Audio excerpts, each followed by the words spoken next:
Conspirer.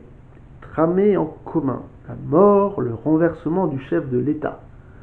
Conjurare, en latin. La mort du... conspirare. D'accord. Tendre un but commun. Conspirdre. Se concerter secrètement pour renverser le gouvernement établi. Conjurare, conjuration. Ah, c'est quand même très intéressant cette notion de conspiration. Je ne sais pas si vous l'avez remarqué, mais jamais ce mot n'a été tellement entendu que pendant cette magnifique crise du Covid, où nous avons tous pu nous exprimer librement, sans nous faire insulter par nos collègues médecins ou par des gens inquiets, angoissés. Après, il est vrai que la conspiration a toujours été un peu une angoisse. Après, on voit que la conspiration se centre initialement sur quelque chose de politique et non sur une conspiration contre le peuple, même si par extension, le peuple peut être un gouvernement. Et justement, je me posais la question par rapport à ce Covid, parce qu'il y en a beaucoup qui pensent que c'est une conspiration. Conspiration de l'Europe, conspiration des tout-puissants. Alors, qui a créé le virus? Je ne vais pas mentir, par rapport au virus, je suis très prudent. C'est un autre... Alors, moi, je ne dirais pas que ce virus soit une conspiration. Par contre, ce qui m'a frappé, moi, c'est qu'ils étaient bien au courant avant de cette épidémie, parce qu'ils avaient testé avant 2020, je crois, l'école à distance. Bizarre. Le télétravail était prôné. Donc moi je dirais que là où il y aurait conspiration, c'était même pas une conspiration en fait, c'est que peut-être qu'ils ne voulaient pas alarmer les gens, ou peut-être qu'ils préparaient leur plan de secours, ou qu'ils se préparaient à chercher des solutions pour réagir, et donc ils ont attendu que des gens meurent pour dire ah, c'est une épidémie qui débarque, alors qu'ils la voyaient déjà venir gros comme une maison, car il y a quand même certains cas médicaux bien avant qui avaient été considérés comme des cas de Covid, bien avant la date officielle du Covid. Donc voilà, donc il y a des petites choses comme ça. Alors je ne sais pas si c'est une conspiration ou si c'est une stratégie maladroite de la part des gouvernements de cacher les informations pour ne pas alarmer la population et de mettre en place en douceur des choses qui permettraient, on va dire, de préparer au pire. Après, ce qui m'a également surpris, enfin, c'est pas la première épidémie, on a le H1N1 aussi, c'était une petite grippe de rien du tout. Voilà, c'est qu'en fait, on avait l'impression que les politiques redécouvraient la mortalité, en particulier la mortalité des seniors après le scandale de la canicule. Attends, la canicule, on peut pas non plus dire que c'est une conspiration. Voilà. Donc c'est vrai qu'il y a des petites choses, on a l'impression qu'on n'a plus le droit de mourir, il faut absolument lutter contre la mort, alors que la mort fait partie de la vie. Alors une mort naturelle, c'est toujours mieux qu'une épidémie, un virus ou une mort sur écrasée par un piano ou sur écrasée tout court. Là, je parle par expérience. Voilà, donc c'est vrai que il y avait une sorte de redécouverte de la mortalité, comme si on avait oublié que les gens mouraient. Et là, c'était reparti en live. Des circonstances qui font en sorte qu'on ne pourrait pas penser que c'était un coup des politiciens. À l'ailleurs, là, en effet, où ils ont été malins, et là, on pourrait en effet supposer qu'il y a alors une connivence, je parlerai de connivence politique plutôt que de conspiration, c'est au niveau de la gestion de la crise. Parce que il y a quand même beaucoup de choses qui sont faites pendant cette crise-là, qui ont été refusées par le peuple avant la crise, et qui là finalement, en faisant durer la crise, en jouant sur les leviers, allez, on ferme les magasins, on réouvre les magasins à condition que, ben, on a par exemple les commerces, précise, pardon, je digresse. Donc voilà, on a en effet par exemple au mois de décembre, ce qui s'est passé, c'est que les commerçants ont supplié le gouvernement de pouvoir ouvrir le dimanche, alors qu'au départ ils s'y opposaient.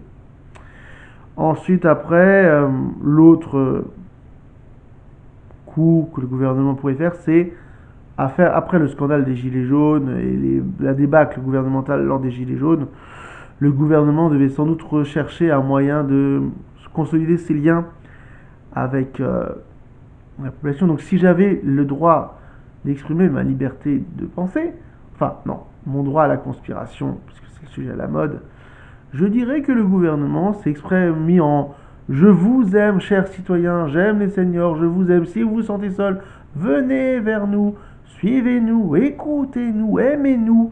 Voilà, c'est une politique un peu voilà, d'affection désespérée.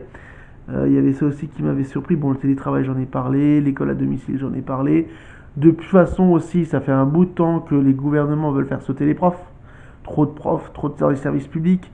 Je pense que le télétravail, trop de transport, trop de pollution avec les transports communs, là aussi l'écologie a bon dos sur ce coup-là avec cette crise-là. C'est une façon de faire passer des idées écologiques et de peut-être convaincre les gens d'être plus écolos. Restez chez vous au maximum, organisez votre temps de travail pour moins avoir à sortir. Faites vos courses le moins possible pour éviter de polluer et en même temps peut-être de rencontrer un Covid masqué ou une Covid masquée. Attention, au niveau des, c'est le premier virus transgenre quand même, malgré tout le reste. Voilà, sans vouloir offenser l'identité transgenre, mais c'est vrai qu'on a un virus transgenre qui qui change quand il veut, limite hermaphrodite plutôt que transgenre parce qu'il change pas. Enfin, ça sera un débat à part. Je ne maîtrise pas assez le sujet pour m'étaler dessus et je risque de faire plus de mal que de bien.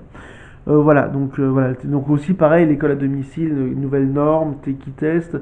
Sans doute qu'il y aura des possibilités en rentrée 2021-2022 d'avoir des cours en distanciel, de réduire au maximum le présentiel, du coup de réduire le coût de fonctionnement des bâtiments, de réduire les bâtiments, de réduire le nombre de profs parce qu'on n'aura pas besoin de 36 000 profs sur place vu qu'on ferait venir que partiellement des gens. C'est une autre possibilité si j'avais ma liberté d'expression, si je pouvais exprimer la liberté d'expression, où je me dirais, ou mon droit à la conspiration, pardon, où je dirais qu'en effet il y a quelque chose derrière. Pareil avec Internet, le commerce non essentiel, la loi des GAFIO qui demandait des sous aux gros pontes comme Amazon, c'est donc Google, voilà. Après, quelque chose me dit que peut-être il y aurait eu un arrangement, bah ça c'est qu'une discussion entre Amazon et le gouvernement disant peut-être, bon on veut bien payer le GAFIO mais à condition que vous nous fassiez rentrer plus de sous, donc du coup rendez les commerces culturels non essentiels, mais là encore c'est de la conspiration, ce n'est pas tangible, ce ne sont pas des preuves concrètes, ce ne sont que des élucubrations ou des hypothèses. Je pourrais plutôt parler d'hypothèses. Après, vous en faites ce que vous voulez de mes hypothèses. Hein. Je vous les partage, je ne vous les impose pas. Mais à un moment donné, je crois que j'étais surpris de voir que Cora, par exemple, juste parce qu'ils avaient quelques mètres carrés de plus de réserve par rapport à Auchan. Auchan pouvait rester ouvert, maintenir ses galeries ouvertes, mais Cora, non. Ça m'avait un peu surpris au niveau des chiffres aussi. Après, j'ai pas mesuré moi-même à la superficie de Cora et de Auchan. Mais même les commerçants, les galeries marchandes ne comprenaient pas hein, pourquoi eux ils avaient le droit de rester ouverts alors que c'est des galeries marchandes. Donc là aussi, on peut imaginer que, vu que les gros patrons, style Leclerc, Auchan, sont dans les bons papiers du gouvernement, que le gouvernement a fait un petit geste pour eux en leur disant ok, on va pas tout de suite tout vous fermer, on vous laisse une petite marge et après on vous ferme comme tout le monde, sinon on va croire qu'on est amis. Encore une fois, c'est le droit de s'exprimer, de dire ce que je pense. Commerce. Ah, les commerces. Qu'est-ce qu'ils morflent, les commerces, les restaurateurs. Le nombre de cafés, petits commerçants, petits restaurants qui ont dû fermer, qui vont fermer, malgré les aides, puisque les aides, c'est du prêt d'argent. C'est pas de l'argent qu'on garde. Donc c'est de l'argent qu'il faut rembourser avec un taux. Du coup, tu as des commerces comme l'histoire sans fin à Gnome, malheureusement. Déjà, il y avait des critères très précis, donc déjà d'office, il y avait un abattement naturel de certains commerces. Pas assez d'employés, pas assez de surface. Donc, hop, ça fait déjà des commerces en moins. Et pourquoi, me demanderez-vous, quel serait l'intérêt du gouvernement de pousser les commerces à fermer? Ben, je parlerai de la politique de la terre brûlée. Qu'est-ce que c'est que ce truc? Alors, mes études d'économie sont très lointaines. J'en ai fait un peu, j'ai fait un semestre d'économie. Et en fait, la politique de terre brûlée, elle s'utilise également en guerre. Hein. C'est-à-dire que l'on détruit tout ce qui existe. Dans le commerce, par contre, c'est qu'on détruit pour construire au-dessus. Voilà, on a des commerces charognards.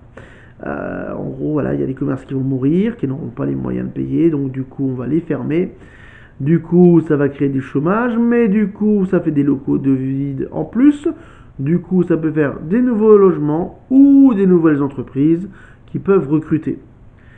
Voilà. Alors là, c'est vraiment une hypothèse optimiste, hein, de croire que la terre brûlée, c'est la reconstruction et non une sélection naturelle et politique, et sociale et économique de la population, à tel point qu'on va finir avec des bas-fonds de gens pauvres comme on voit dans Almost Human ou dans les science-fiction, District 9 et compagnie, où on a les bas-fonds qui sont par les gens qui n'ont pas les moyens de se payer quoi que ce soit, qui n'ont pas les moyens d'avoir des commerces, qui ont perdu leur commerce. Voilà, ou Blade Runner, hein, c'est pareil aussi. La ville basse, la ville haute.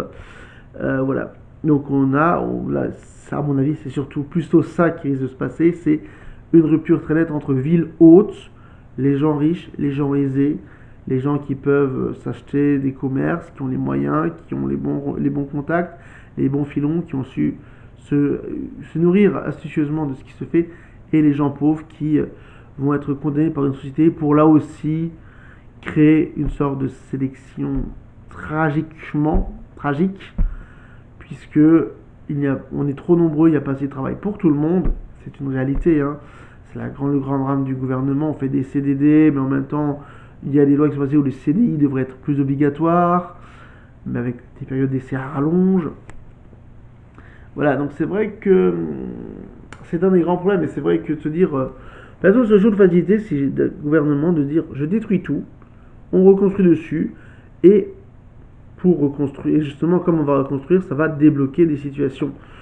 Je crois que c'est Sartre qui disait, alors c'est pour la littérature qui disait ça, c'est qu'il faut parfois quelque chose d'horrible pour faire de la littérature. La citation exacte, je ne l'ai plus en tête. Mais en gros, ce que Sartre veut dire, bon, je le mets au-delà de la littérature, c'est que parfois. Ah non, il faut des choses, parfois des choses, enfin, il faut des choses horribles pour que les gens évoluent, se reprennent, se reconstruisent, qu'un effort national se fasse. Encore là, les efforts nationaux, hein, regardons l'affaire Charlie Hebdo, les marches de solidarité.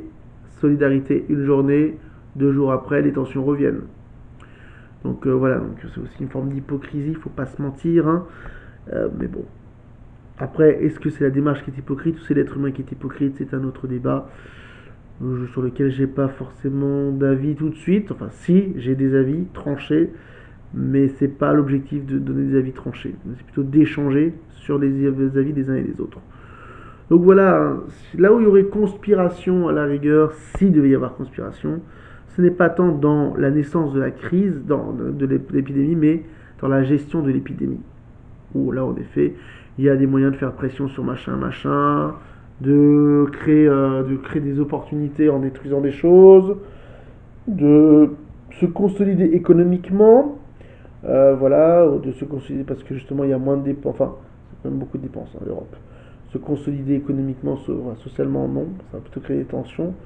Donc voilà à peu près quelques idées que m'ont inspiré la gestion de la crise du Covid.